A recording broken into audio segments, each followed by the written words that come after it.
नमस्ते। कैसे हैं आप लोग? मेरा नाम है वर्तिका। आज मैं आपके साथ एक छोटा सा योगिक कंसल्ट डिस्कस करूंगी जिसका नाम है अपरिग्रह। जब भी हम योगा का नाम सुनते हैं तो हमारे दिमाग में आसन आ जाते हैं, फिर प्राणायाम आ जाता है। हमें लगता है कि योगा करने से हमारी हेल्थ अच्छी हो जाएगी और यही है बस योग। नहीं, लेकिन योग इससे काफी ऊपर है। ये हमारे 6 दर्शनों का हिस्सा है। पतंजलि योग सूत्र के अनुसार योग के 8 अंग हैं, इसलिए इसको अष्टांग योग भी कहा जाता है। आइए पहले हम जानते हैं ये अंग कौन से हैं। ये अंग है यम, नियम, आसन, प्राणायाम, प्रत्याहार, धारणा, ध्यान, समाधि। अब यम के अंतर्गत आता है अपरिग्रह। लेकिन पहले जानते हैं यम है क्या। यम का अर्थ होता है, एक तरीके से हम इसे कह सकते हैं, एक मॉरल कोड ऑफ कंडक्ट, कि मतलब ऐसा सोशल एनिमल, ऐसा सोसाइटी, ऐसा पर्सन हम दूसरों के साथ कैसे इंटरेक्ट करते हैं, क्या हमारे बिहेवियर से दूसरों को परेशानी तो नहीं हो रही। इसी के अंतर्गत आता है यम के अपरिग्रह। अपरिग्रह का अर्थ होता है नॉन होल्डिंग, मतलब चीजों को इकट्ठा नहीं करना। अब हम ये जानते हैं कि एक्चुअली अपरिग्रह को हम आज की दुनिया में कैसे रिलेट कर सकते हैं। आप देख सकते हैं, समझ सकते हैं कि आज की दुनिया ऐसी है कि हम कुछ भी शॉपिंग करना चाहें, खरीदना चाहें, तो हमें वो डोर स्टेप पर भी मिल जाता है आसानी से। सिर्फ एक ऐप में क्लिक करने की जरूरत है और चीजें हमारे घर पे आ जाती हैं।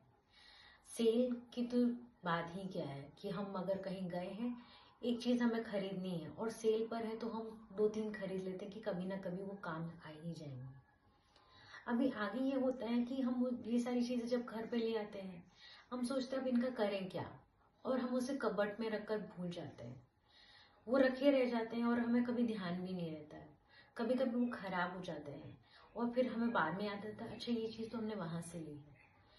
इस पूरे प्रोसेस में हमारे पैसे चले गए, हमारे घर की स्पेस भी ऑक्यूपाई हो गई, और हम जो मेंटेन उसको करने में एनर्जी डाल रहे हैं वो अलग है। तो इन सब चीजों को करने पर के बाद हम अक्सर ये सोचते हैं कि आखिर ऑन द फर्स्ट प्लेस मैंने इसे लिया ही क्यों। तो यही है ये कंसेप्ट नॉन होल्डिंग, मतलब चीजों को इकट्ठा नहीं करना।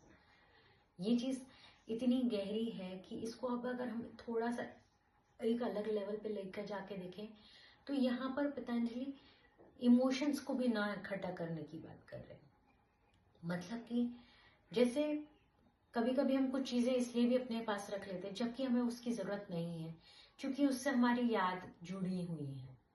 हम सोचते हैं कि अरे ये नहीं जाने देते, ये मेरे बच्चे का पहला खिलौना है, लेकिन हम ये भूल जाते कि अब वो बच्चा बड़ा हो गया है और अभी भी हम वो याद रखे हुए हैं।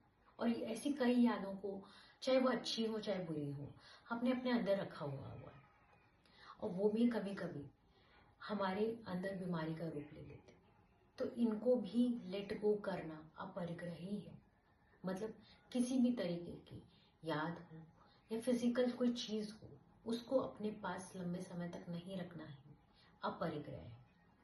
अब आप समझ सकते हैं कि एक छोटा सा कंसेप्ट हमारी जिंदगी में कितना उपयोगी है, और बहुत सालों पहले कहे गए ये योग सूत्र आज भी हमारी जिंदगी से कितना रेलेवेंट रखते हैं। Thank you. नमस्ते।